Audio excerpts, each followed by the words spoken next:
Welcome to the Nightbird Radio podcast. I'm Timothy Saylor, and I'm going to be your host this evening as we sound out the subconscious, navigate the nocturnal, and explore the farthest reaches of our experience. Coming at you from the back of an 86 Dodge Ram van on the rolling foothills of the Blue Ridge Mountains in the Great Forest, deep in the heart of the Kali Yuga. This is radio for the hauntological turn. And welcome back, Nightbirds. It's great to have you back, and it's great to be back. The interdimensional Time Lords that have just returned me to this plane of existence after weeks of ecstatic interplanetary apotheosis have promised they won't do so again without warning. But can I trust them? I've got a great show for you. I'm glad to have been joined by Shariyf Clark and Michael Simon, who returned for a round table of angelic proportions. We did have some technical difficulties, and Mike's sound dropped out here and there. I cleaned it up where I could, and I hope you can still catch the flow of the conversation. We jumped right into it with no introduction from me. In medias res, as they say. So that being said, let's fly. Who's in there, but like... That's cool, man. We got another guest. Yeah. Nice. Continue. 3 magicians and a baby. So, so I had to go to I had to go to the cemetery for 9 consecutive days, and the first time that I went to the cemetery near my parents' house, and I was walking like along like this road that kind of just takes you to different parts of the cemetery, and I saw like this little patch of dirt, and I was like, all right, that's where I'm gonna get my dirt from, and I bend down to pick up the dirt, and I look up, and maybe about like 10, 15 feet away from me is a headstone with my last name on it that I didn't even see. So I was like, all right, it's on, you know. I love that shit, man. Word. You know, so I grabbed the dirt, and then the next day I went to a different cemetery. I had the same thing, walking along, just trying to find my way. Spot a headstone with my last name on it. I grabbed some dirt from it. Not from the actual grave, but from the cemetery itself. Right. Hold up. So, you know, I do that, you know, 7 more nights. On the 6th night, check this shit out. On the 6th night, also before I grab the dirt, I recite Psalm 91, you know, big protection psalm. So on the 6th night, I'm driving, looking for a cemetery because I had to go run some errands, and I wasn't in my neighborhood. So I was in a different neighborhood. I'm looking for a cemetery. I looked that shit up on Google Maps, drive towards it, drive past it by accident. So I'm about to like circle back so I could get back to the cemetery, and my car got hit by some dude on a moped.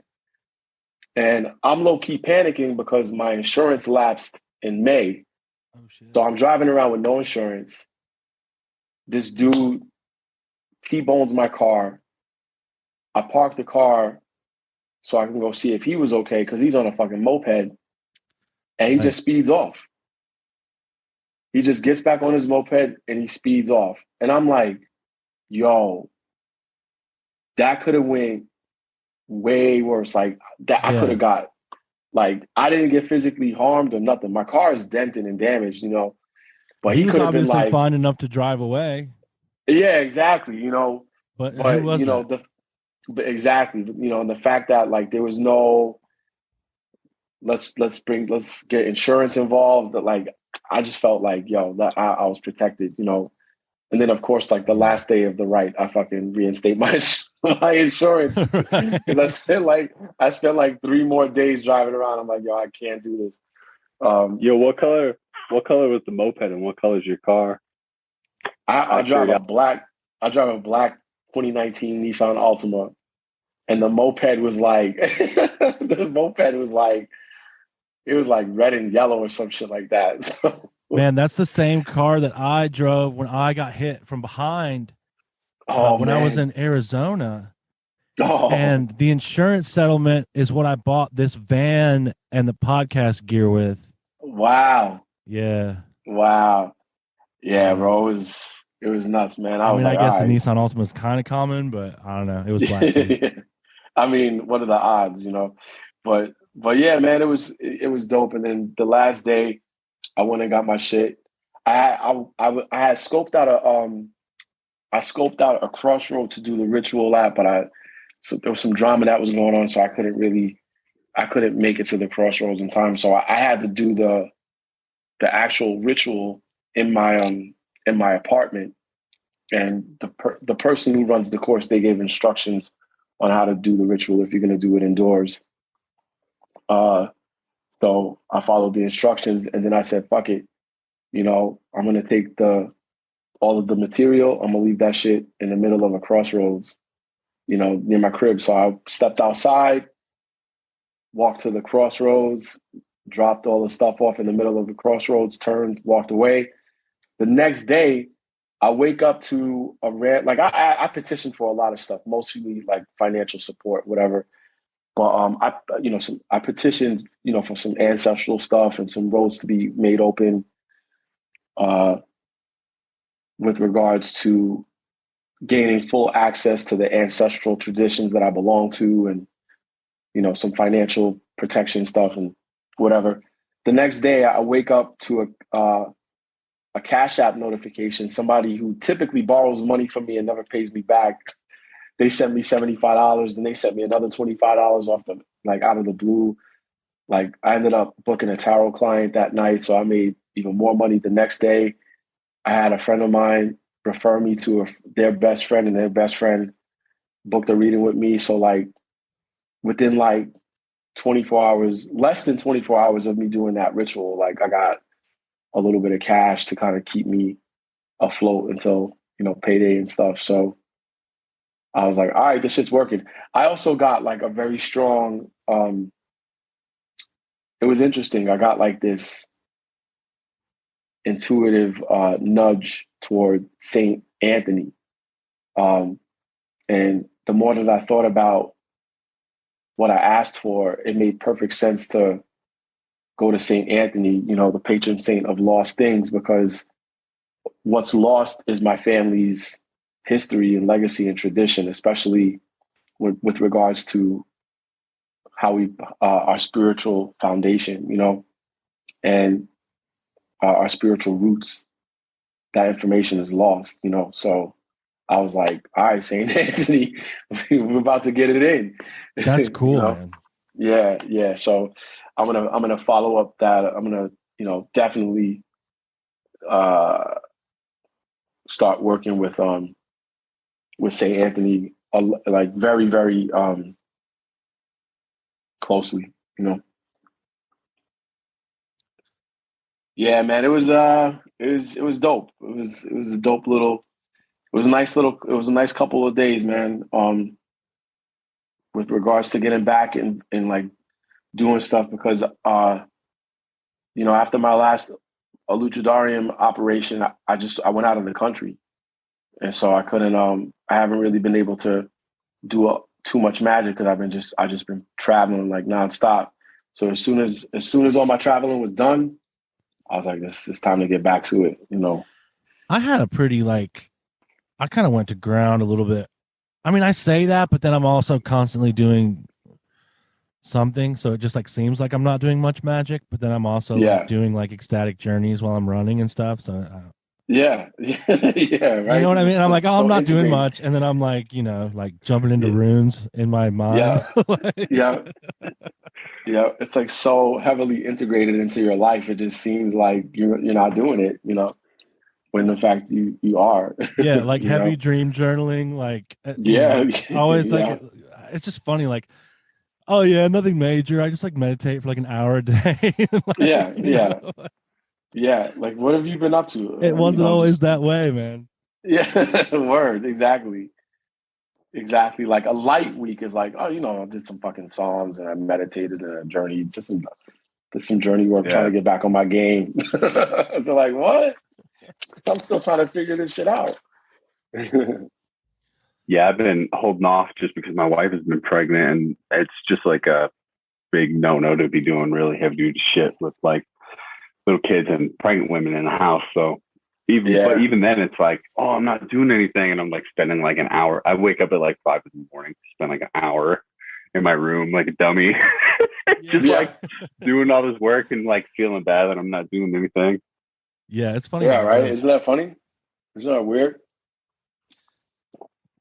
Yo, I wanted to ask you too, Shariyf. I wanted to chase that point down real quick because I was kind of thinking about just everything, and I've been doing a lot of ancestral work, and for me, I come from a white background, and like we just have shit recorded. But like, how far back have you chased your ancestors? I'm really curious how that works.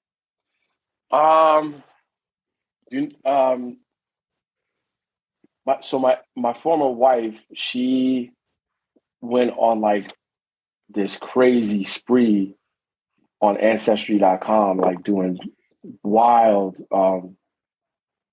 like really wild work with my family tree. I'm actually trying to pull it up right now. I want to say we got back to like, we ended up getting back to like maybe the 1700s, but it's questionable because it was kind of just like, we were just going off of like one hint, this other hint.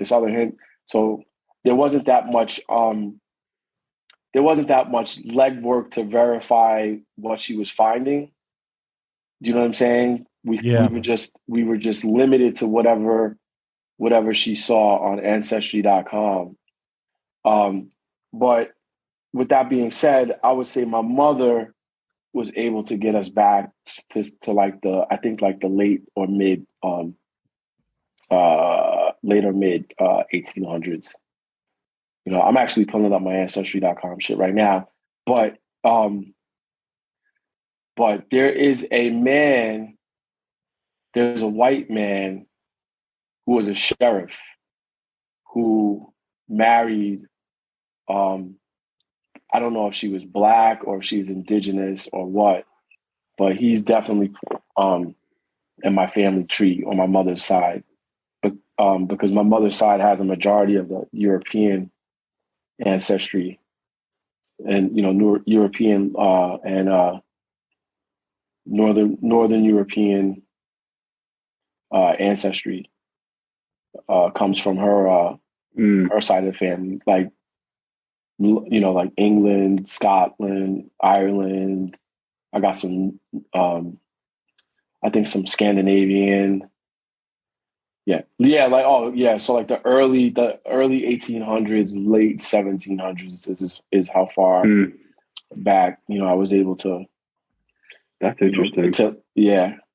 Mostly on, I think on my paternal mother's side.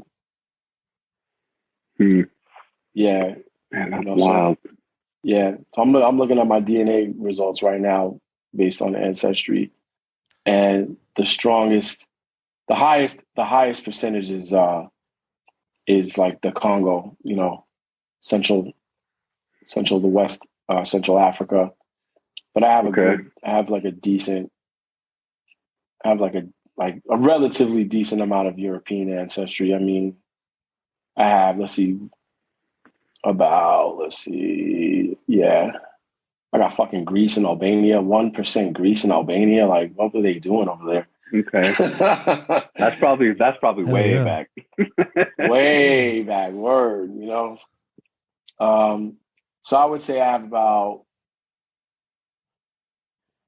close to like 20%, 25% European ancestry, somewhere around there. So when you're chasing ancestral stuff down, if you're doing it journeying and stuff on this, like what is kind of popping up for you? See, that's the difficult thing because it, mostly when I'm, if I'm doing it that way, then I get mostly images and feelings. I don't really get the shape of a human. I get like there was this one time where I was doing something with candles and I had reached out to my ancestors And they showed me in my mind's eye a candle. And so one day I don't know, some shit had happened, like some weird synchronicity had happened. I took my daughter to a playground, and there was some graffiti in the it was some graffiti in the playground. And what it was somebody took like a pack of like big stickers from the post office, and they tagged up. They were using that to make their tags, and slapping them on something. Yeah, just slapping them on something. But what I saw on a telephone pole was a candle. It was like a drawing of a candle, and I can't remember exactly what happened that day, but something significant happened that day related to my ancestors and like this vision of the candle. And then I go to the park, and then there's like this drawing of all things, a candle. You know what I mean? Like, yeah. I mean, you know, it was nuts, you know. So yeah, how often do you see candles and tags and graffiti? Exactly, like, you know. No, so, I never. Yeah, never. I'm trying to think, like, never. Yeah, no, you never see that. You never see that. So, it was mostly through like images, man, like images of objects, not so much faces of people, and moods. I find that they really communicate strongly by eliciting moods. You know, so I might be I might be wanting to reach out to one of my grandfathers or whatever, and I'm expecting it to be like he's gonna show up in my imagination. But no, what ends up happening is a series of emotional states, you know, comes over me. And that's how the communication happens. You know, so I'm really hoping with this work that I'm going to be doing with St. Anthony that I'm hoping that it opens up the door to connecting with more distant ancestors who can just recognize that I'm their descendant somehow. you know? Yeah. It's interesting you say the mood thing, because I kind of like pick that's like the ancestor tree, a plastic Halloween skull from it. And like we brought back, when Becca and I went to Scotland, she's related to Rob Roy McGregor. So we went to the Glasgow necropolis, and we went to where he was from, and like two other places that are like significant to her family. And she took a bunch of grave dirt, and we brought them back and like kind of buried them in the dirt around this tree. And the side of the family that I connect like the most with is my dad's side. And my dad's side is really, they're kind of proud, but it's a pride that is based on like self-consciousness. So you just like hold yourself up higher and just do that because you're afraid basically of all this other stuff. Well, I was in the garden the other day, and I turned around and looked into the yard, and that ancestor tree that I picked is the biggest. I like that feeling washed over me. It's like, oh yeah, of course that's the biggest tree in the yard. You know what I mean? So like that's really interesting. Yeah, isn't that? Yeah, that's wild, bro. That's wild. And you know, it gets me. It's like, you know, sometimes I see my expectations on how spirit communication is going to be. Like in my mind, it's like an apparition is going to come up and they're going to have a straight up conversation with me like we're having right now. And if that doesn't happen, then I somehow failed. But in actuality, it doesn't work like that. It works like, you know. Sometimes it does. Sometimes it does. I have yet to achieve that level of, you know, of getting spirits to come and politic with me. But I mean, even when they do, it's still cryptic for me. You know what I mean? Like it'll be some message that like, okay, like I know this is going to be useful, but like I'm going to have to unfold this for Yeah, exactly. Yeah, man. You're exactly, you hit the nail on the head, because it's like you just get an idea, you know what I mean? But if I don't have a physical body to like make noise with or like Right. point with, but I could still somehow communicate with you, then how would I do that? I would probably, somehow manipulate whatever subtle medium Right. that is That's why. capable of, perceiving Transmitting that. non-physical things. You know what I mean? That's why it's interesting that you talk about it being for you through your emotional states. Because, all right, so here, like, this may be a leap, but your body's made of water, Yep. and your body's made of your ancestors. Like, that water was passed to you from them. So there's a well Wow. there, Oh and shit. connecting emotions with water. So, like, when an angel speaks to you, it's this way, but when an Mm-hmm. ancestor speaks to you, I feel like it's very much in the body, Mm-hmm. embodied, gut, Yeah. things like that. Totally. Yo, I totally agree. You got to unpack that, man, because that's so potent. Like I literally never thought of that, but like we are literally, man, that's deep, bro. I want to hear a little bit more about that if you could, man, because that's just like, I don't know. I'm really struck by that. Yeah, I man. mean, So I guess for me, no, go ahead. no, you go. You're good.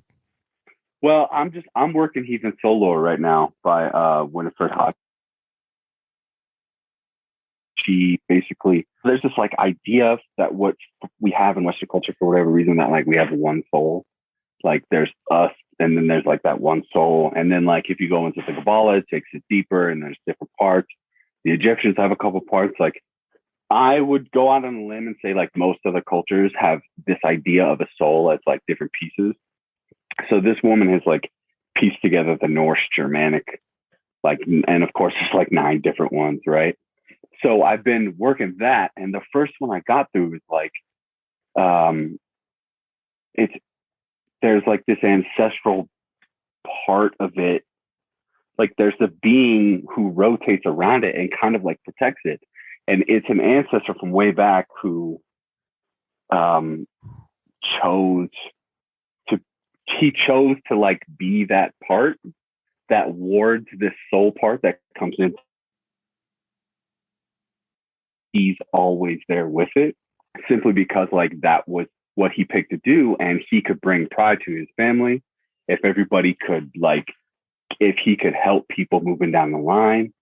And I from my basic explorations with that, it just seems like there's a lot of aspects of us self, including the water, including like our heartbeat being our family's drum beat, and it gets passed on, and just like things like that. So it just seems to me that there's a lot more ancestral than we're willing to give it credit for, I think. Yeah, I often fall into like the that place where I'm like maybe almost attributing too much, but I don't think you can really, because I think that this is the human base religion. Like, we venerate our dead and we venerate our ancestors. And so, like, if you, I'm always thinking of it in video game sense, like, but you know what I mean? Fine. Like, that's your skills that you have if you pick the human class or whatever, that's the skill set that comes with it. The attribute set that comes with it. Yeah. I totally agree. I see it more and more. The more I do, the more work I do with it, the more I'm like, wow, this is all just like, I don't know. It's hard to explain. Like in Norse mythology, humans come from like oak and ash trees. Like we were born out of that. And then a couple weeks ago, for whatever reason, my father-in-law was watching that new edition of Cosmos with Neil deGrasse Tyson, or I don't know how to say his name. And he was like, DNA comes from that oak. So that's technically a distant ancestor. And for like someone like him to say something that's like so beyond this in this other culture than he is, it's like, wow. It's hard to ignore once you start like really cracking into it. And man, I'll tell you this, I did an ancestral medicine session. It was really good, but I've been following up, and so I haven't done another one since, but I've been following up basically with those ancestral guides that I met in that session. Yeah. And we didn't get to all 4 of them because, you got, 4. And so the one we didn't get to is my father's line. But like since that session, he's come forward. And I've been, dude, and what made me, there was something you said that made me want to say that. Oh yeah, because, okay, you said the soul swirling around, like the ancestor that's chosen to like be your guardian or whatever. Yeah. Well, the guardian of this specific part. It's the weird. specific part of the soul. Yeah. Oh, that's But cool. Anyway, go ahead. Well, because I often like imagine them swirling around me. And so I'm also like really toying with the idea of making a circle with one of your lines for each direction based on some stuff that I've been seeing in journeys and stuff, like where they stand around me. So like not only do I take my place in the directionality of north, south, east, west in the time that I'm in the Daniel 4, like in the book, he likes to use the mandala family tree shape. So instead of like this tree coming down with you at the bottom, you're in the center of a circle cut into 4, and they go out in each direction. So you're in the center of something rather than being kind of down as a tributary of it, right? Because you're embodied. Yeah. Wow. It's just some stuff I've been playing around with. I got to I think it was back in I think it might have been around May. I got an ancestral reading from Asphodello. He's gonna kill me because I can't remember I don't know how to pronounce his last name, but wardenweave.com. Very, very good. Dude don't know. Shouts out. That's my homie. But he was able to connect with some kindly ancestors that were pretty distant. Like they were like time-wise, chronologically. And so he made some recommendations and pointed me in the direction of like pursuing something within like the Orisha cult, which for some reason for me, I don't know, I just never really vibed with it. Like I never felt like an energetic gravitation toward the Orisha stuff. I had a dream in 2020, like a very strong dream that like I had met some dude and one thing led to another and I ended up getting initiated into Ifa. Like I had like a dream inside of a dream, where I died in the second dream and I woke back, like I came to life back in the first dream, like initiated into Ifa and shit. And I was like, Ifa, like what the fuck? So anyway, so he encouraged me to pursue that. And I ended up reaching out to a good friend of mine that's a Babalao. I got a reading from his godfather. And, there's some other stuff that I need to do. They did some stuff for me. But what was interesting was this happened before I went to Paris in the middle of May. Then when I went to Paris, it was like a dream where my ancestors came to me. And I don't know, there was so much stuff that was happening in the dream. Like my father was in the dream, my brothers were in the dream. It's probably my ancestors from my father's side. now that I think about it. But I remember being somewhere where I walked past this elder. It was this older black man, and he was squatting.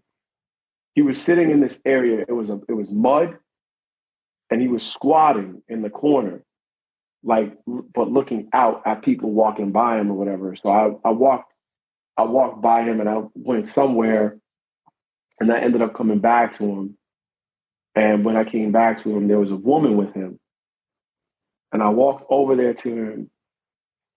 And I remember emotionally, I was pleading for guidance.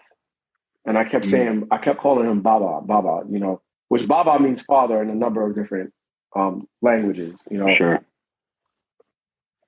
And the interesting thing was he kept calling me Baba, So I was like, wow, okay. But one of the things that I was experiencing in Paris, and this is going to get a little bit deep, but it's part of the conversation around ancestry and ancestral memory. One of the things that I was dealing with in Paris was first off, this is going to sound crazy, but I was surprised by the number of African Parisians that I was seeing. Like Parisians that clearly, come from Africa. And what I was most struck by was like this presence, there was something in their presence that said like, I'm from here, I'm from there, that as an African American is missing because of, because of the way that we ended up here, So so it's like, all right, cool. I'm African American. I know my family comes from the South, but where in Africa did we come from? What tribe did we come from? Right. That memory is gone. You know what I mean? So, so that they came to me in a dream while I was out there, experiencing like this like weird dissonance. You know what I mean? Yeah. It was really powerful. It was very comforting. It was a very comforting experience. And what I came away from that experience with is like, it's like, I guess for me, when I see people specifically on social media, when they talk about connecting with their ancestors, it's what's not being said is I'm actually out to connect with my African ancestors. But like, what I'm finding is like when we're doing ancestral work, like we have to be willing to connect with all of our ancestors. You know what I mean? Like the ones that, like even ones that we don't even realize that we're related to, but we're getting this familiar feel. We're getting like this familial vibe from,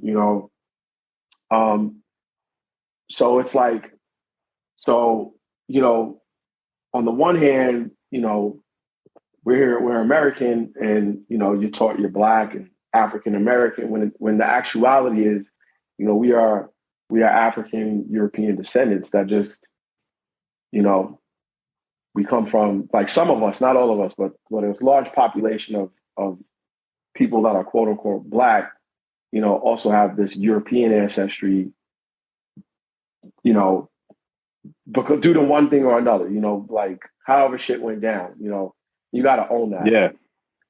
Yeah. And magically, I feel like sometimes I wonder, like, because I have so much involvement within like the Western magical tradition, are my European ancestors who were magicians or witches or cunning men or whatever you want to call them, cunning women, whatever, are they more prevalent and wanting to, to pass this down? I wonder these things, because of the way, because of the inclinations, that I have, like I'm at a point right now where I'm wanting to explore this intersection between this cross pollination between African and European culture by way of Catholicism, because the Congo people were very Catholic, they were very Catholic, and that came from their their dealings with the Portuguese and the Italians, and so there's this very interesting mixture of African and European cultural cross-pollination that took place, at one point in history, not too long before the transatlantic slave trade, So it's just wild, man. It's just like when you start to like get into like this ancestral stuff, it just brings up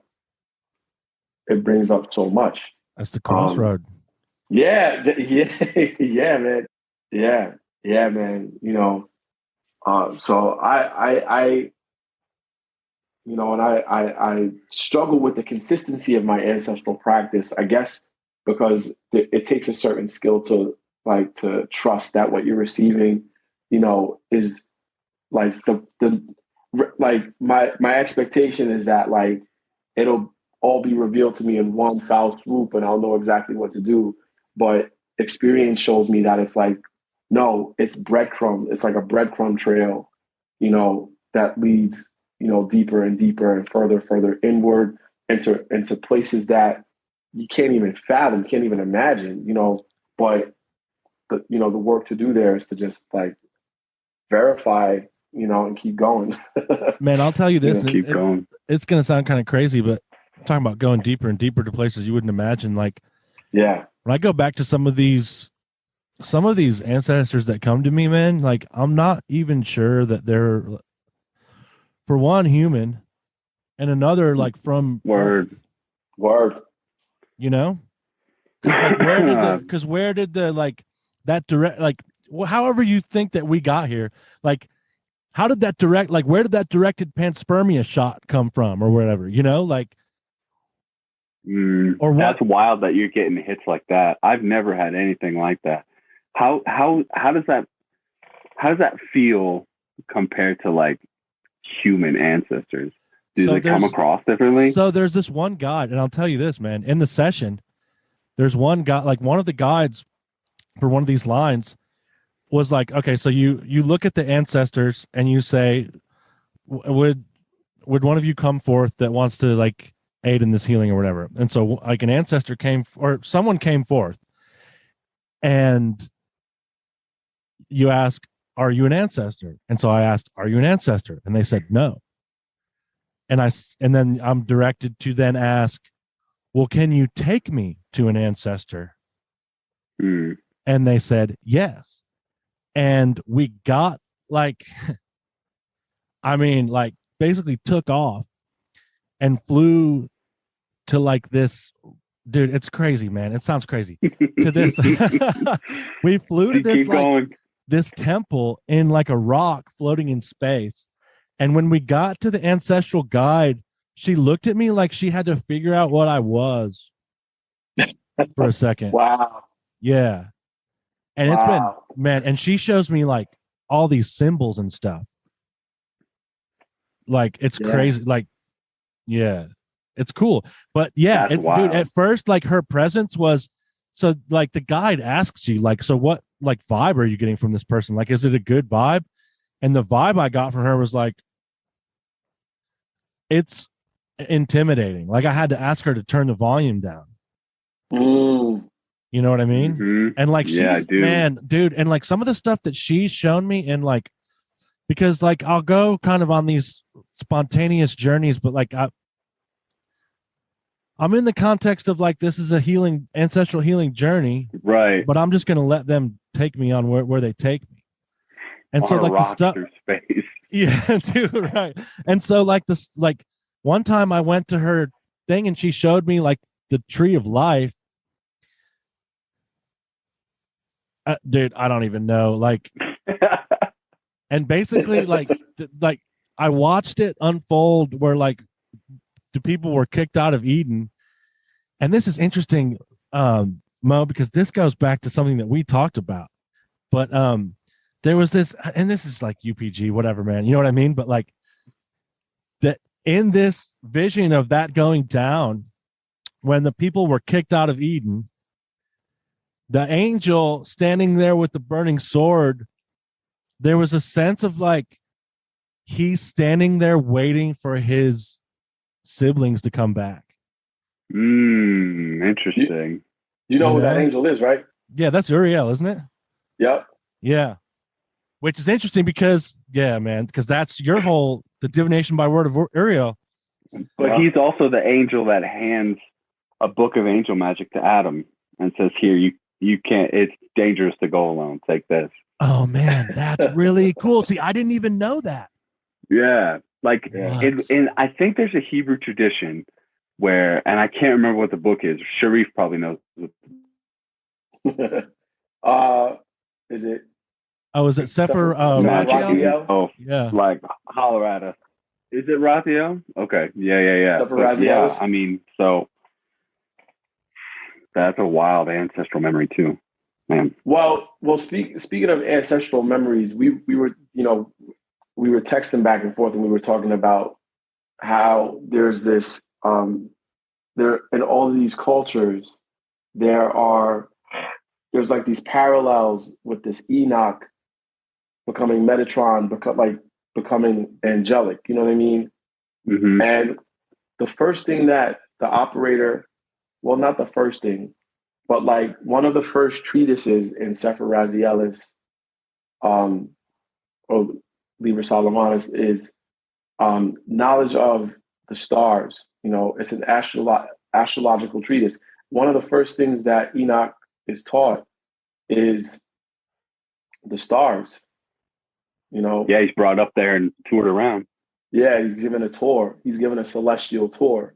Yeah. You know, so that celestial tour is sort of reflected in the tradition where you have to have some knowledge of this field. It's almost like you have to reorient yourself because you're born on Earth. Like your default orientation is that everything revolves around the Earth, when in fact the Earth is just one of an infinitude of objects existing in this space. And in this region of space, there is a thing called the zodiac. So you have to reacclimate yourself to the fact that you live in space, but you live on Earth, but you also exist in space. Yeah. And there are forces that you exist in, like that you exist within. So there's this reorientation that takes place, you know, starting with. That's really interesting. Well, here's the zodiac, because everything from there, like there's like the relationship that's being implied is that what happens in the stars happens on Earth. You know, like the activity of the planets and the activity of the planets drives the activity on Earth. You know, so you have to kind of start at the source so that you can see how this energy plays out in your physical location on Earth, and how it mixes everything, you know. So anyway, I share that because you brought up the this point of I don't even know of you traveling through space on a rock. Yeah, well, yeah, man. On the rock. Yeah. And I'd get the feeling like, okay, reading the Book of Enoch and reading, so I had mentioned in our text chat, like I'm reading Bentley Layton's translations of the Gnostic scriptures, and I really like his translations. But I've been reading a lot of that in like Book of Enoch, and it's all, the Book of Enoch. So what stuck out to me there, because I had never read it before, and I read it last night. And one of the things that stuck out to me there was that the angels in the Book of Enoch teach the women that they go to the earth to procreate with. Right. Yeah. They're the fallen angels. I really have a thing for women. Yeah. And then also so I'm trying to connect these threads here. And I can't remember which book it was. I think it is the trimorphic pretanoia, but they all kind of like, okay, yeah. All those Gnostic texts kind of have like they like each give like kind of a synopsis of the creation or the emanation or whatever. Yeah, in a different way. Yeah.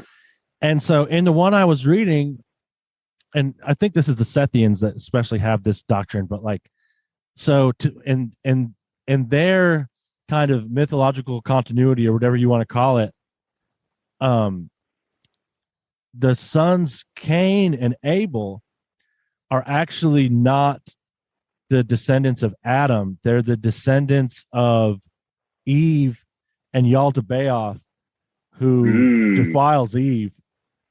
And then the human children are the sons of Adam and Eve are the descendants of Seth. Interesting. So that's, so the idea of angels being related to us and in our ancestry, and that's very compelling to me. Yes. Wow. Yeah. Wow. I mean, that's kind of what Peter Gray's on about with his like Lucifer precepts. And it's funny, I was thinking about like probably that only angel magic. You're breaking up a little bit. We'll see if it's workable. Probably can you repeat that? Because you broke up a little bit. So like I was saying, so Peter Gray, like I'm on his, I love his shit, and that's kind of what he's on about. Is like he's talking about how we're related to them, and I was thinking about when we were talking about angel magic and how I like kind of repulsed by the Christian aspects of it. Like when Lucifer Praxis comes out, I'll probably work that if that's workable. Like because he's really trying to break it out of that Christian context. So it seems and it seems like one of the things that they come from actually is the Rephaim, which is this Sumerian aspect of healing the healing dead. And they come in the form of birds. They have a bird form. So you can see how that sometimes down the line seems that they're, they were willing to teach us. Doesn't that sound like some kind of parental figure, especially if they're from that certain aspect? Yeah, I don't know. Dude, I think about the fallen angels a lot, trying to break it out, because they are really like the original teaching spirits in some of the oldest mythology that we have.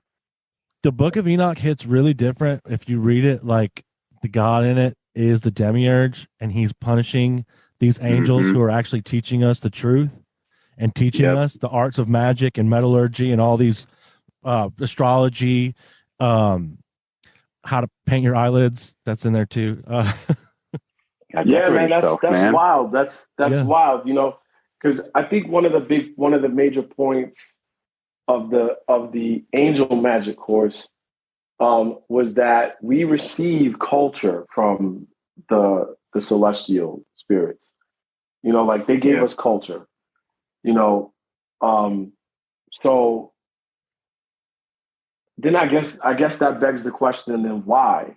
Like what about us, do they find worthy enough to give us culture? You know what I mean? And I guess it ties back Good to question. what, like one of the points that like, it I guess it does tie back to like, because there is some ancestral relationship that's there, like why is there a phenomenon of spiritual protocol and practices to quote become angelic. You know what I mean? Like that is a thing, you know, that's a thing in the world. And it's not just a thing in one culture, it's a thing in multiple cultures. For sure. You know, so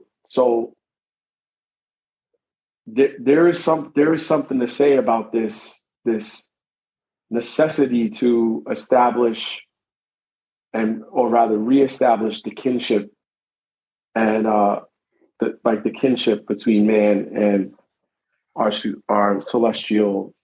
What if they just like to be like recognized too? Like, what if when you hit a magical operation? I think you guys might have been talking about this on the last podcast. So I'm going to credit both of you with this idea. But like, when you hit a magical operation and it works so well that it kind of like astonishes you. Like, what if that's part of the offering to them? Yeah. If you have a little kid and you get it something really tight that it asked for, and that little kid like wakes up and sees it, like their reaction is partly for you because it's a really cool feeling. And I don't want to one-to-one human relationships with human and non-human relationships, but like part of me thinks that like them granting you that astonishment is part of the deal for them too. Yeah. I mean, it's like, if you think about it, it's kind of like, let me just step back and let you give me the props when you realize like how dope I just made your life. Mm-hmm. You know, like I just gave you the dope gift. I'm not going to brag, but if you feel inclined to give me the props. Man, I think part of it too is. Thank you, St. Anthony. St. Anthony. Good looking, bro. They look at us as, and this is not an original thought from me. This is something that someone said in a chat room that like always stuck with me. But they look at us as the badasses for like choosing to incarnate. They're like, "Whoa, you're crazy! Like, take this." Yeah, if I was an alien and I was flying by this planet and like my radio just got tuned in and I like heard Black Sabbath, I would be interested in what was going on that planet. You know what I mean? Like that's just like my example. Like everybody has their own, like, wow, if I heard that, like I would be astonished. But like, what if we really are like cool enough to do shit like that and it interests them because they haven't taken that step down in emanation into this like super material goo form? I don't know.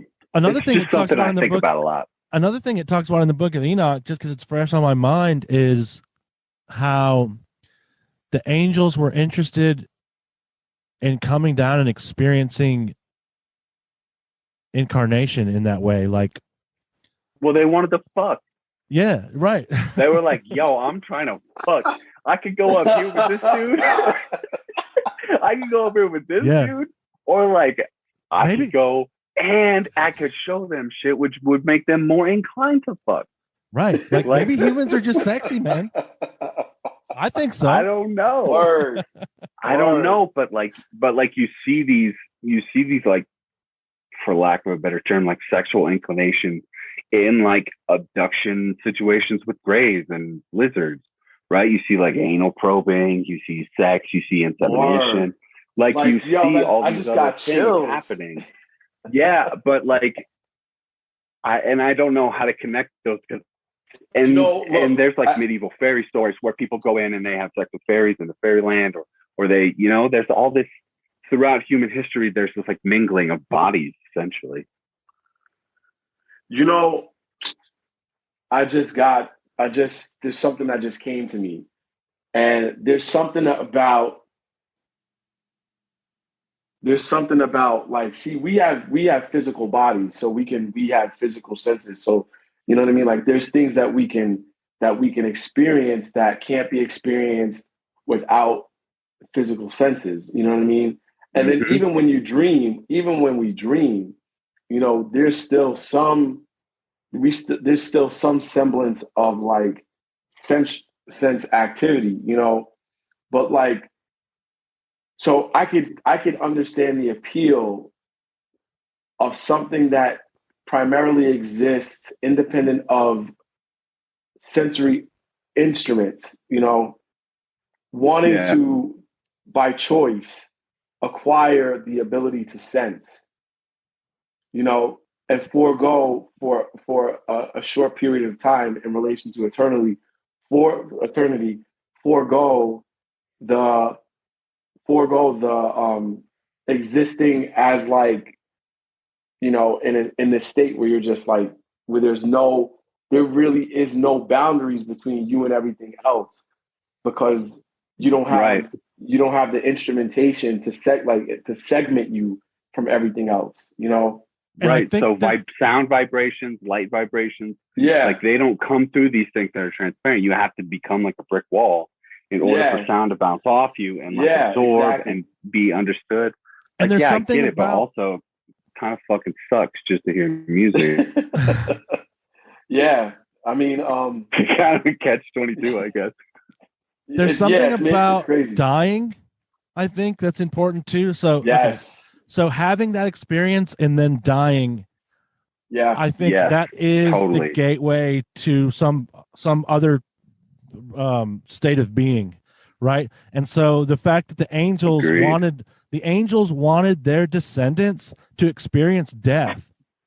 So if a human spirit can become a saint, what can the spirit of a dead Nephilim become? Right. I think about that a lot. Lucifer, right? Well, dude, Lucifer, Satan. Yeah. Well, that's a really interesting question. Got my mind kind of spinning right now, because you think about all the like Norse, like Frey was supposedly like an amalgamation of different like ancient Nordic kings that they just thought were so tight that they made into this thing that was bigger than life. Well, and Odin traveled up from like I think I can't remember where it is. Maybe one of the Eddas where it talks about Odin traveling up from Mesopotamia up to the north and siring kings the whole way, which sounds like something that happened in some antediluvian like Nephilim. Yeah, it sounds like Genghis Khan, right? Yeah, it sounds like Charlemagne. Like if you trace your DNA far back enough, like you're related to Charlemagne, because he just like. But that sounds and it feels more to me that like Charlemagne's name or that person's name was so like glorious that like to attach yourself to it meant like a certain amount of prestige. So angled up to me, but I think there's more truth than not to like where you're going with that. Well, yeah, and I mean, I've never heard Odin come from Mesopotamia, and I would love to read that. Yeah, I have to find it. A lot of shit. Yeah, that's really interesting. And it's so funny that we're talking about this today, because I got out of the shower this morning, and you guys probably are like me where you do some of your best thinking in the shower. So I was thinking about like the etymology of angel, like messenger, like are we not messengers as human beings? Like, are we not like one of the fundamental parts of being a human being is the ability to communicate and to send messages and to receive messages. So if we're like going to take the most literal position, and inquire into what is an angel, and the etymology of angel essentially is messenger. Right. Is that not what we like? I mean, think about it. Like when you pass on your DNA, that's what you're doing.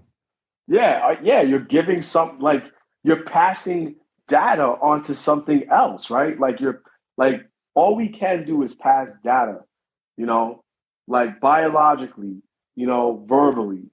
Like that's just how we function. We just process data. We receive data, process it, encode it, and send it along. Yeah, but I don't like the data part. I just don't like it aesthetically. Tim was Stories. telling me something that he was doing when he was running, and I don't know if he told me this or I got the idea, but like the heartbeat is like a drum. Yeah. And when you create a person, when you create a baby and their heart starts beating, it starts beating in sync with yours. So it's playing like that same song. So the songs are being passed down. Yeah, it's story. You're passing down story. The songs are being passed down. Yeah, you're passing down stories. Wow. You're passing down songs, and that's that dum dum dum. Like there's a point when baby's heartbeat and her heartbeat were the same, and so they had to like stop and wait to get the stress test done because they couldn't differentiate between the two. And that's cool. You want to hear, like when you hear your baby's heartbeat through that, you want it to make you want to dance. And that's what it did. Like if you hear it and it sounds like that 140 house, that funky Chicago house, like, and it has that, like that, to me, it's just that heartbeat going on, and it gets passed down and continues. And that's like I don't know. I find a lot of, too. Yeah, totally. I feel that just like fills me with a lot of joy when I think about it like that, you know, as opposed to like biological data where it's like, here's my fucking DNA prints and you can have all this and stick it in your computer and it'll all work like this. Yeah. Man, that just, you know, I mean, bro, this too. This is I don't know what to do with this, but I find it completely fascinating. So my wife had a little girl, and when my little girl was in my wife's belly, all the eggs that my little girl will ever have were in her already. So within my wife was the next generation, the next generation. There's like 3 generations existing, like a column. Whoa. Within each other. You know what I mean? And that's just like really, when I think about it, like I said, it just fills me with this, like, it's like an oak tree. It's like the layers of an oak tree as it grows, man. Bro, as a girl dad, that is wild. Okay, so talk about the tree. In the Norse mythology, we come from trees. I just had this thought, and I'm just going to follow it. So Odin hung himself on the tree to find the runes. And I've always seen that tree, and you know, Jesus hung on the tree. Conan the Barbarian hung on the tree of woe. Totally. And he bit that vulture that was trying to eat him. Prometheus is hung up. I don't know. It's not on a tree, right? It's on like a mountain. But so that tree has always to me symbolized like the state of being alive. Okay. Like, so if the roots of the tree are the ancestors and the leaves and the branches of the tree are the descendants, then you're the trunk in this moment, right? And so you're hanging on the tree of life. And so I don't know. Yeah, that's really interesting. And then also like in the Norse, after Ragnarok, Leif and Leifrasir are the 2 children that escape Ragnarok by hiding inside the tree. I don't know. There's a lot there. The tree of life. There's something about trees, man. Trees and ancestors, and like the way we communicate with them, and the way they work for us, and the way they feed us, and the way they, especially, you know, there's like yew trees in Europe. There's yew that have grown for 900,000 years, and every time a part of the yew tree dies, the part that it like provides support for the layer that grows on top of it. So they just grow on top of each other, and top of each other, and top of each other. And it's just, it's a very funereal tree. Like they use it for all kinds of different funeral customs and things like that. You see them in graveyards a lot. And it's just like this, we have, or whatever his name is, said it. And it's fucking true, man. He knows science. I don't know. Yeah, wow. I mean, and there's the Asherah connection too with the tree. There's so many connections, man. There's like I don't want to get too deep into ATRs because it's not my lane and I don't know much about them. But like from what I've read, there's a lot of tree lore in there too. So yeah, the Buddha sat under a tree and gained enlightenment. There's like all kinds of stuff going on with trees. The way they emanate up and the way they emanate back down. The snake and the lightning strike, and they're talkative too. Yeah, they are. They want to talk to you. They want to hear you. They want to hear stories. They want to hear music. So do your ancestors. I don't know, man. They're too. I have a friend who thinks that we're not supposed to leave. We're not supposed to what? Go up into space or like to leave the planet at all. Like we're not supposed to. We're not even really supposed to see when you're flying at 30,000 feet and looking down on the Earth. There's a reason your brain is tripping because you're not supposed to see shit like that. But if you leave the atmosphere, something changes. And when you come back, like you can't ever get back in that rhythm. There are changes in the DNA of astronauts. That's exactly what I was going to say. Yeah. Yeah. It's an intriguing idea though, because if you like people who have near-death experiences and die and leave and come back, they're never the same either. So it seems to me that there's something weird going on with us and the natural environment around us, like how connected we are to that and how if we get far enough away from it and get back, like something's different. Yeah, I actually want to do like some, like a couple of hours of very layperson Google research on what physiologically and mentally alters in people who have physically been to space. I know there's research.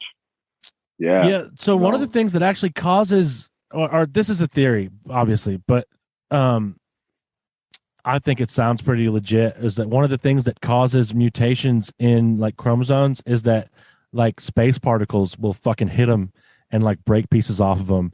And it's like, sometimes it's good, and sometimes it's bad. Like you just don't know. I believe it. The fact that so that is a really interesting connection of like the celestial, the will of heaven, right? But like, think about it like this. Like, okay, think about this. We're kind of like getting on a tangent here, but I don't know. Maybe we'll get something out of it. But think about it like this. Like, okay, so you go through this ridiculous training to be able to condition yourself to withstand the natural forces that are keeping you physically secure to the earth, right? Like you get in this machine that was put together by many people. It's not like one person designed it and built it. It's like it's the product of the minds of many, many people. Lots of thinking, lots of calculating, lots of smart people, and your ship actually makes it out of orbit into space. You know what I mean? Like just getting there alone has to be life altering. And imagine you're one of the people who have to, who get trained to perform repairs on the International Space Station. So now you're at the International Space Station. You have to float outside that shit. Yeah, and you literally have to float in the void of infinite space. Yeah. Like, what's happening to your mind? Like, what is altering about your relationship to Earth, to humans, to all everything? To all it's like you were talking about. Like Enoch had to go up and. Yep. Yeah, it's like. What? And when he got back, he was like, "Fucking shit!" Like, imagine standing on the moon. Imagine standing on the moon and looking at it. That must be like Malkut and Yesota right here. But if you're on this end, looking down this way, and you're on like that, I think about that a lot. I wonder if there's something about that to why we don't go there anymore. Like maybe. We stopped going there, man, and like Because it was Why? just tripping people out. There's like some wild stories that I can't remember, like off the top of my head, well enough to recite. I'm reading of, like, Penetration right now. Of astronauts going to the moon and like being completely different when they get back. I don't doubt it. So Penetration is that Ingo Swann book, and so he remote viewed the it's the far side of the moon, right? It's not really dark all the time. Anyway, right. So they had him. He was contacted. He's like, if you don't know Ingo Swann, he's like a really gifted psychic. He's passed now, and he was like a really talented remote viewer, and he was involved in all those programs. And so he recounts in this book how he was approached by agents who asked him to remote view the far side of the moon. And he saw, like, in the craters there, like these beings doing it sounds like they're doing rituals or something, right? But like there were towers and just a lot of activity. And so, like, the rest of the book, he kind of goes into like, okay, you know how there's people that think that we didn't go to, like, that those videos are fake and that we didn't go to the moon? Well, his thing is like, they're fake because we did go to the moon. Because we showed something that we shouldn't have showed. Right. And it's really interesting. He goes into like there's a lot of anomalies that people have seen with telescopes of like, dude, and that's crazy. I just thought of this. I saw some shit tonight where the moon outside is like a sliver. And I saw a dark spot bisecting that sliver. And I was driving, so it wasn't just like a stationary tree. And I was like, what the hell's going on with the moon? And then I kind of pull a corner and it's gone. But I've been reading this book, so that's really weird too that it happened, right? But you know the other weird thing about Ingo Swann? He was OT8 clear in Scientology, which was like the highest level that they had opened at that point. Oh, wow. Yeah. Like him and a bunch of that remote viewing team were all like OT8 clears. And that was like before they just started adding like bogus ranks and stuff like that, from what I know of Scientology, right? That's my understanding of it too, is like, it's kind of just like the OTO where like no one had really walked through the degrees until the 80s.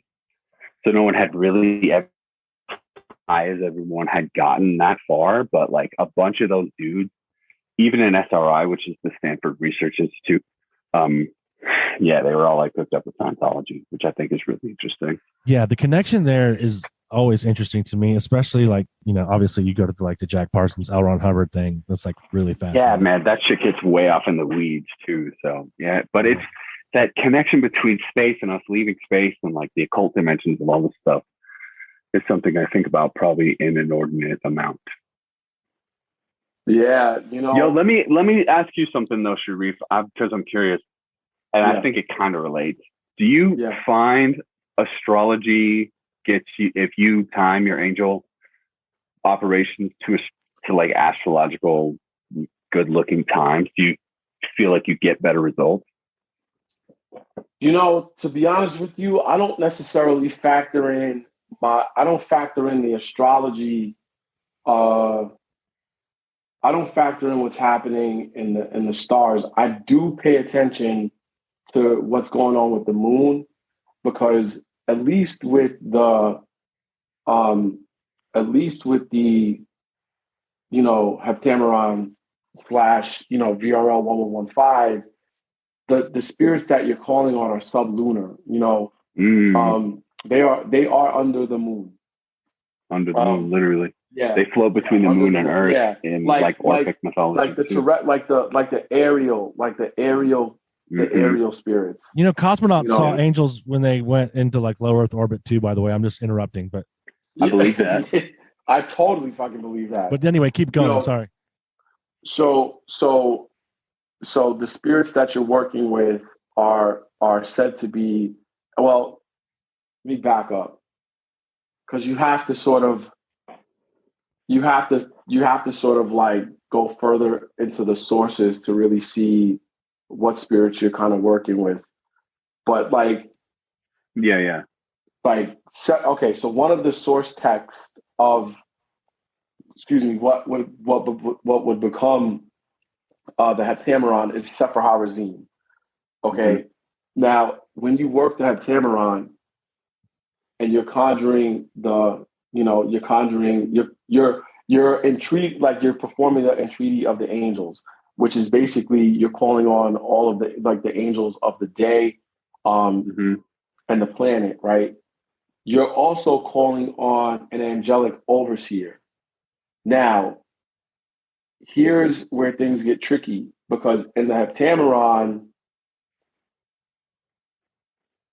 there's a section where you're calling on spirits of the heavens, but in the entreaty of the angels, you're making reference to angelic overseers. Those overseers all exist in the first heaven, which is assigned to the moon. So they're not sublunar; they're lunar spirits. They're lunar slash sublunar. You know, like because they have spirits underneath them. So there was some confusion where whoever was putting together the Heptameron, they conflated something. But whenever you see like a reference to like the angelic overseer, like Orphaniel, Tegra, Salamia, Yaxel, not Yaxel, the homies. The homies. That's a nod. That's a nod because all of those overseers, they exist in what's called the first encampment, which is assigned to the moon. Okay. So those are like the capos. Yes. And none of their family. subordinates. Yeah. Now, based on a year of making like regular petitions, like I would say I've done well over 100, maybe a little bit over 200 petitions, right? Working with these spirits. Like if shit happens, the overseer okayed it. You know what I mean? If shit don't happen, they didn't okay it. Because it literally says in Sefer HaRazim that those angels don't do anything without the permission of the overseer. So do you have to go up the channel then, or what? I don't know. I think it's just a matter of like, all right, we're cool. I'll dispatch this angel. You find them relatively unaffected. It's like planets and the other astrology forces. Mostly the moon. Mostly has to do right there. So only because of what I'm working. Only because of like the system, the tradition that I'm working, the system that I'm working. You know what I mean? Like if Mercury makes a weird aspect to the moon, do you see it? Have you seen any results of like interference? Not magical results, but just like straight shit going on in my life. Now I will say this because actually no, I'm not going to say it because I don't have enough practical empirical data to really back up what I'm about to go into, so I just won't say nothing. But what I can say is that the moon is very important because the theory is that the moon distributes everything that's happening above it, with regards to whatever's going on with the planets. Okay. And that's a good point. Maybe that's something that I just didn't track and measure. Like maybe the times that my petitions were like really hitting had something to do with whatever astrological aspects were taking place at that time. Because while the Tamaron and VRL 1115 doesn't necessarily rely on the astrology, when you go further up to their sources, like Sefer Razielis and the Suma Sacra Magicae, like the astrology of the moment is very important. Totally. I thank you for sharing too. Yeah. Like I haven't read. The Rune Soup H2 forecast is finally out. How timely, right? Shouts out. Shout out to shout out to Austin and fucking Gordon and Rune Soup or whatever. But yes, I haven't tracked the astral weather for the petitions that really popped off. You know, I just disregarded the astral weather because, you know, there's not an emphasis placed on tracking the astrology within the heptameron, but there is when you go to its sources, like, you know, Sefer Raziel's, specifically Sefer Raziel's. And I'm going to make the assumption that the SSM places some significance on the astrology of the time, you know, but I could be wrong. It's not published yet, so fuck around, find out, I guess. Fuck around, find out. You know. But that one operation that I did do with the Pleiades, that shit. Even though at that time Mercury was retrograde, like I know I was mad hating on everybody for doing that shit too. You know, but the results were really potent for whatever the astrology of that time was, you know. Yeah, I don't know. I feel like I saw a couple people get blown up by it, and I was just like, all right, y'all keep doing it though, because I remember at that time being like, why not just wait? Like because the next month looked better, and like Mercury wasn't retrograde, and what you were doing had to like link up with. I don't know, but it sounded like you got good results, obviously with Auntie Pearl. Yeah, word. That was wild. Yeah, Tim, I could clarify a little bit. Yeah, you know, please do. Yeah, so basically, you know, what we're talking about is when the Rune Soup Angel Magic course dropped. I think it was like either the Module 1 or Module 2 praxis took place right around the time that Mercury was retrograde. So what ended up happening was people were engaging with the praxis and they were reporting on it in the Ansible, but like it was like a lot of I can't remember specifically what was going on at that time, but it seemed like there was like a lot of mixed signals or people having to do things more than once or something, you know, something that was totally in line with like Mercury being retrograde. Yeah, that makes sense. Yeah, you know, so and it was it's the PGM stuff. What is it like the symbols of the different astrological it was like working with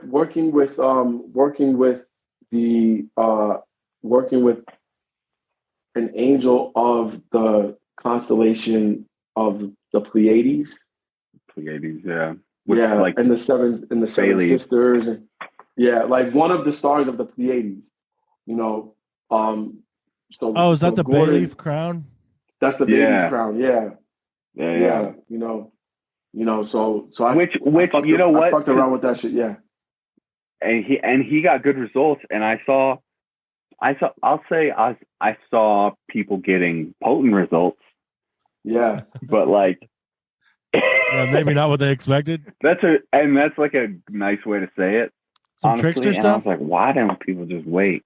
Maybe, or Mercury. Well, that's like I feel like that's trickstery, right?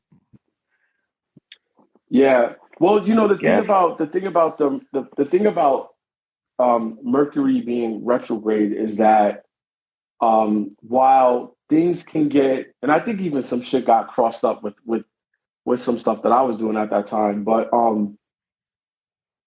you know, but it's like you kind of have to really, really, really slow down, because it gets so communication just gets so like wonky, you know. However, it's a good time for reviewing things, right? You know, so I think that's what, like, on the one hand, like, yes, like would it have been ideal for Mercury to be stationed direct at that time? Probably, but because usually, exactly, you know, but because things were, it was like it was a lot, bro. It was, and I don't even remember what sign it was retrograde in, but I remember it took like a group effort to really like validate the the shit that had went down from that ritual. At least in my case, because I had to consult you, Mo. I had to consult a couple of other people in the Ansible, and then I had a homeboy who, at that particular time, he was really into Renaissance astrology and doing a lot of stuff with the fixed stars. And when I shared with him some of the stuff that was happening, you know, he was like, "Yeah, man." Like, for instance, like, you know, the star that I was working with, it said that, like, you know, eyesight is connected to that particular star. And after the ritual, like, my ex-wife like hit me up because she somehow like scratched her eye, and like she didn't realize how she did it, and it was just weird. It was just like there was some serious bleed through. Some blowback. Some blowback. That's the kind of stuff you don't want. Yeah, you know. Well, like, it's a Mercury retrograde, bro. I don't know what to tell you. Yeah, exactly. You know, so, you know, I'm gonna die on that hill too. Yeah. Well, and you know, I feel like with magic too. You know, I actually never really thought about it, but yeah, it makes sense too. Because Mercury is like the magician, right? Yeah. You know, it's the one that delivers messages.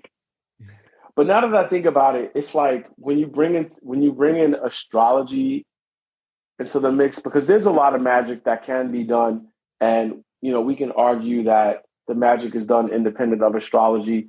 It's like, it's not so much that the magic is done independent of astrology. It's just that astrology or the astrological timing wasn't a factor, that wasn't a measurable factor. You know what I'm saying? It wasn't something that. Yeah.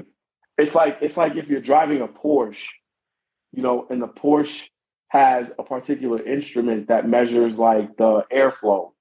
You know, like you're just driving a car that doesn't have the instrument that measures the airflow, but the airflow is still happening. You know, so I think like when you bring in astrology, it's like bringing in like a fucking like this instrument that lets you see, you know, it gives you more nuance, you know, it gives you the chance to measure things at a much more granular. Yeah, exactly. You know, it's like the difference between like driving to Albany from Jersey City. Yeah, I'm gonna jump in my car and my car measures like, you know, my speed, my gas, my oil temperature, my fucking, you know, the revolutions per minute of my wheels, versus like jumping in a plane, and the plane has so much more instrumentation to measure what's happening so that you can get from A to B. And I think when you bring in astrology, you just bring in, you know, something that gives you more, you know, more lenses to look at what's happening through, to measure what you're going to do and what you're not going to do. I'm more involved with the life of the thing. Yeah. Okay. Yeah. Yeah, you know, because Great, man. Just wait. All I gotta do is just wait like a week. Still do that shit. Word. Yeah, but that I'm telling you, man, that angel. Like, if you had a plane that could measure all this shit, and you knew you were about to fly into fog, like, why would you just? Why would you exactly just hold, like, just chill? That's just me, though. I don't know. I was hating on people too. No, we were thirsty as fuck to try to. You know what it was? I don't think that people realized like the level that Gordon was gonna come. You know what I'm saying? When he talked about angel magic, because talking for myself, I certainly did not expect what he put together. Like, you know, listen, coronavirus. People were anxious. People were mad anxious, and because the protocol too is like pretty straightforward. Some of the courses is kind of convoluted, and like involves a lot of shit that people don't really want to do. But this is like, we're so many fucking angels. We're just gonna do it right now. Fuck it. Yeah, word. But you know, I like the context that he framed it in, because he set it up inside of the same or like an adjacent context to what Peter Gray is exploring this ancestral relationship between mankind and the angelic, you know.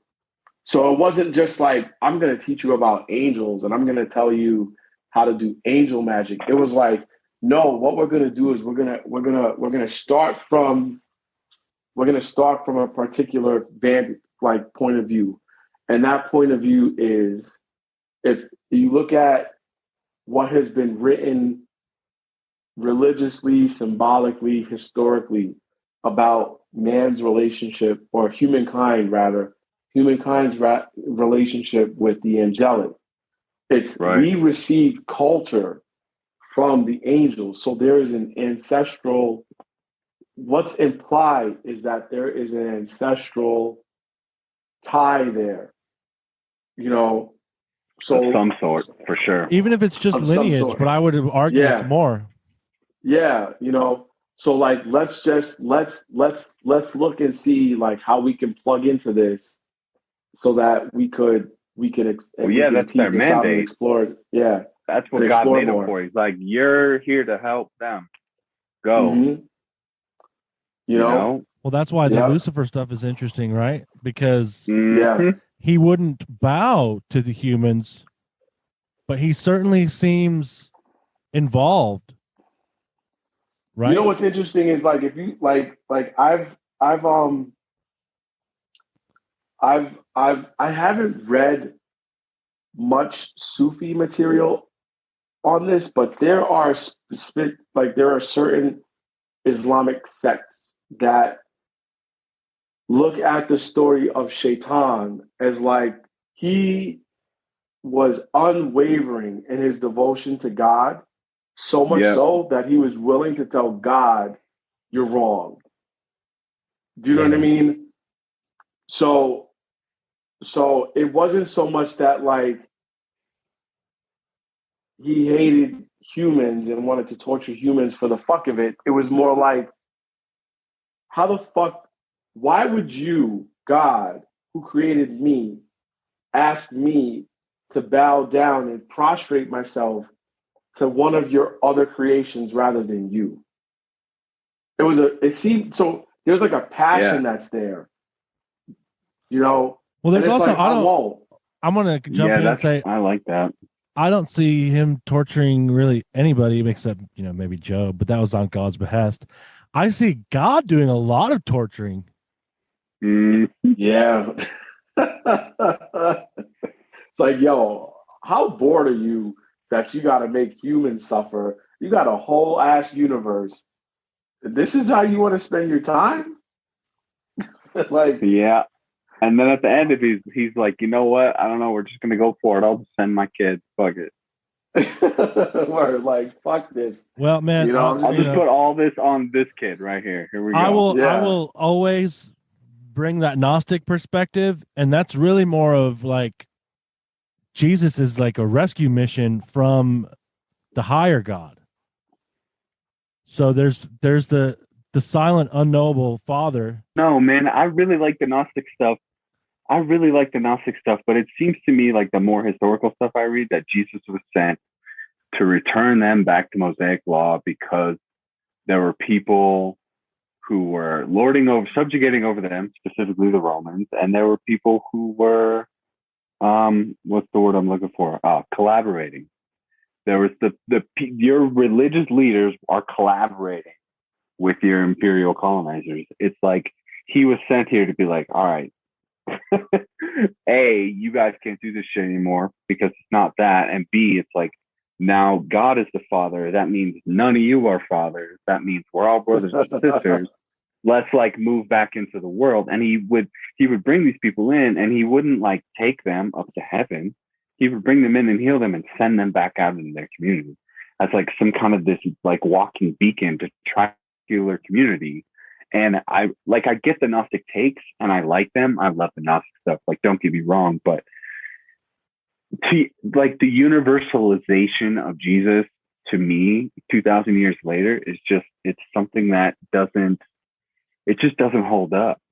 You know what I mean? Like, what in the last 2,000 years, when have you ever in the last 2,000 years seen anybody apart from like the saints, like act anywhere close to what he was trying to do, which is return his specific community to these specific rules of Mosaic law, right? Because that would make you closer to them. That way you would finally get your kingdom and everyone would stop being oppressed by the Romans and the Persians, everybody else who oppressed them from then on. So, Jesus is just all right with me, man. You know, I don't think those are mutually exclusive at all. You know, I don't know too much about the Gnostics. Like, go ahead. No, go. No, you go ahead. What I was gonna say is like I don't know too much about the Gnostic perspective of Jesus, but like having had to sit in a mass in order to perform a magical operation, like to me, like Jesus was like a multi-purpose invention, like the perfect stand-in for, like the perfect substitute for an actual sacrifice. Because if you sit through, like, look, the Catholic Mass, and Catholics don't come from my neck, bro. You know what I mean? Like, don't come from my neck. But I'm about to say this: the Catholic Mass is like, it's a mock sacrifice. It's a mock sacrifice. Okay. You know, like if you look at the script and you watch what's happening, mm-hmm.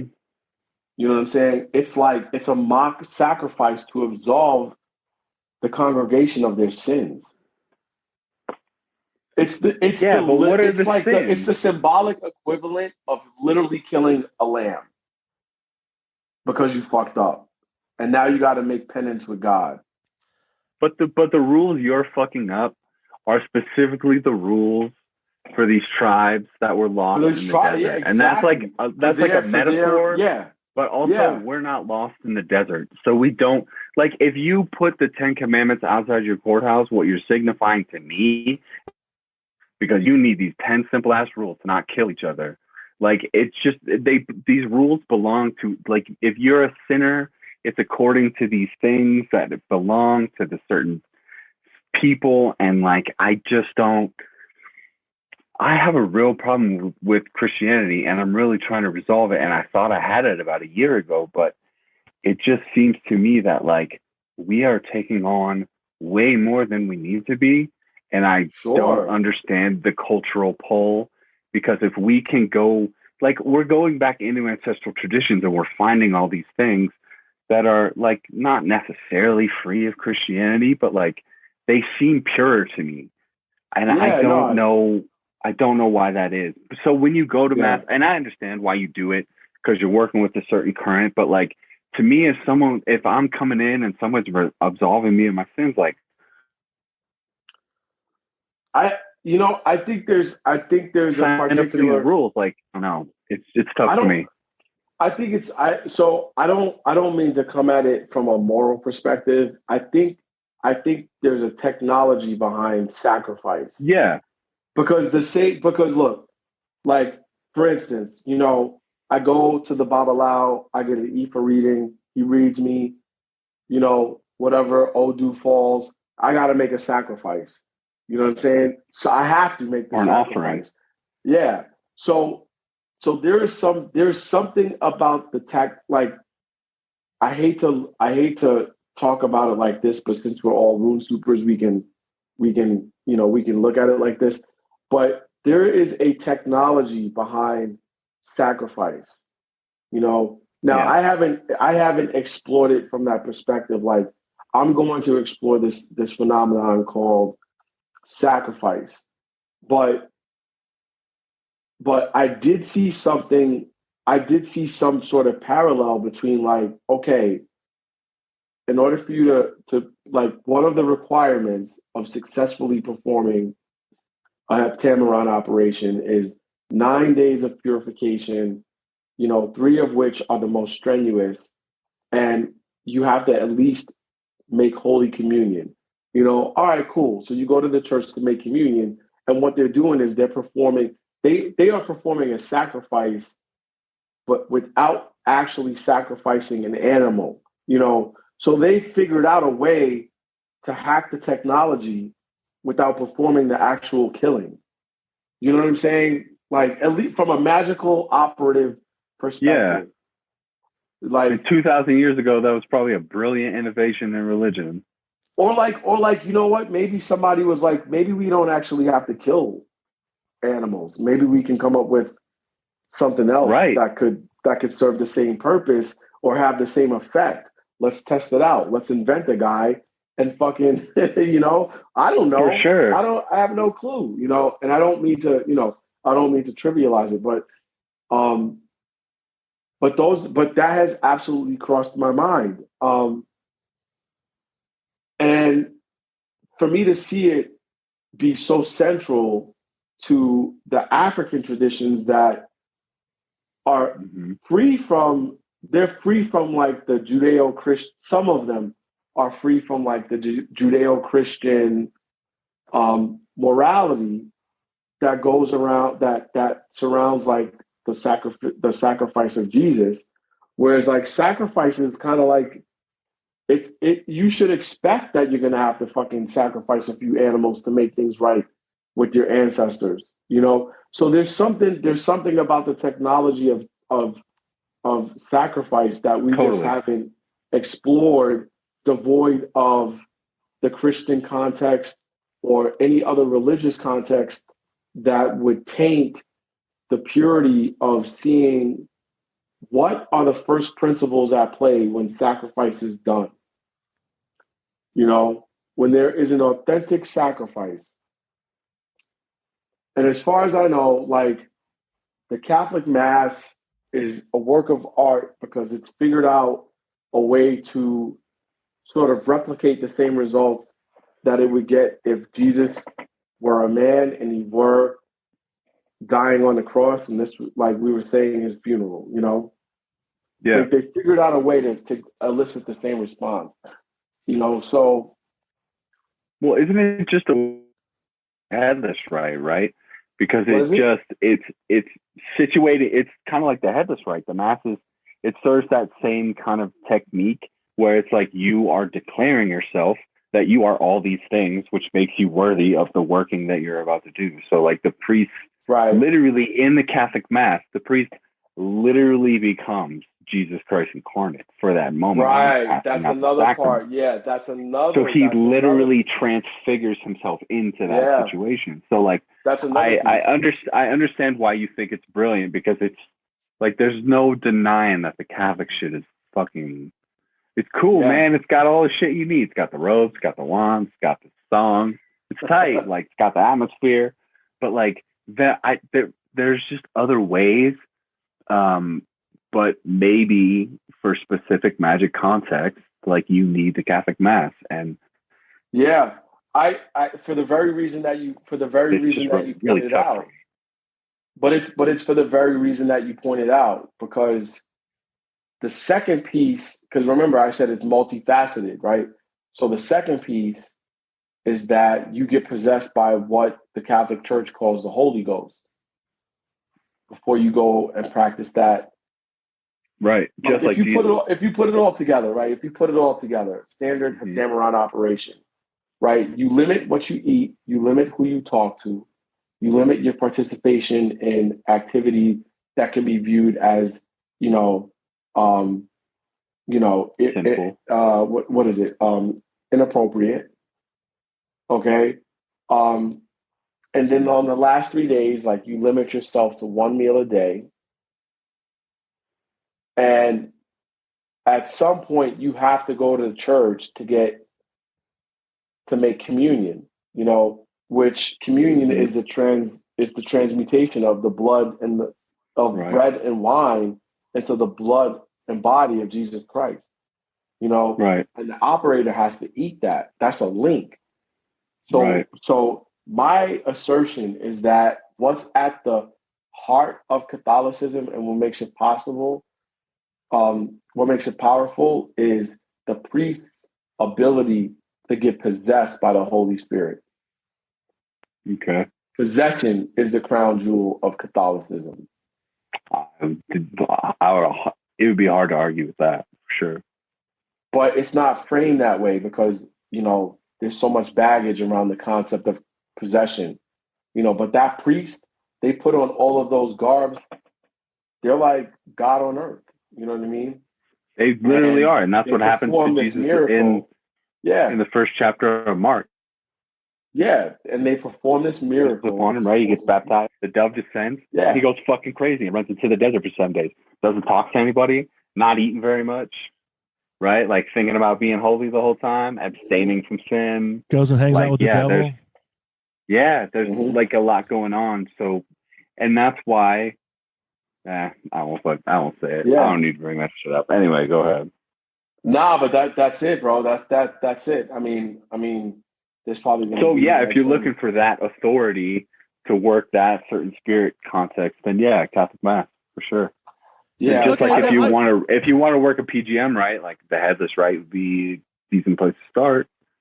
The headless rite is also, if you ask me, it's also it's a rite for like not full possession, but I feel like if you work it right and you work it frequently. I think full possession is definitely available. There's a reason Crowley used it for his preliminary invocation to work in Goetia. Like that's the first thing he called the bornless rite, and that's like if you're working through, I think it's even the Golden Dawn curriculum, like to work the Goetia to like seeing spirits in the mirror, to all that. The first thing you do is probably like the LBRP and LBRH, but like. Is the bornless rite, is the headless rite. Yeah, man. It's this is pretty deep. And there you have it. There's a joke in there somewhere about 3 wizards and a baby walk into a bar, and eventually they start arguing about the nature of Jesus. I want to give a quick shout out to Steve Niner, who is my ancestral medicine practitioner. I've mentioned this process a few times on this podcast, and if anyone is interested in these sessions, he can be reached at steveniner@gmail.com, steveniner@gmail.com, and also check out Dr. Daniel Four at ancestralmedicine.com, or find the book Ancestral Medicine where you buy books. One more thing. I had a problem with the contact page on my website. I wasn't getting any of the messages sent my way there. I think I've got it fixed, but if you sent me something, I probably didn't get it. But if you'd like to share your story on the show, or just with me personally, email me at timjsailor@gmail.com. That's timjsailor@gmail.com. I'd love to have you on to talk about your experience, or just hear about the weird shit you have going on as a friendly ear. Thanks for listening, y'all. Until next time, I gotta fly.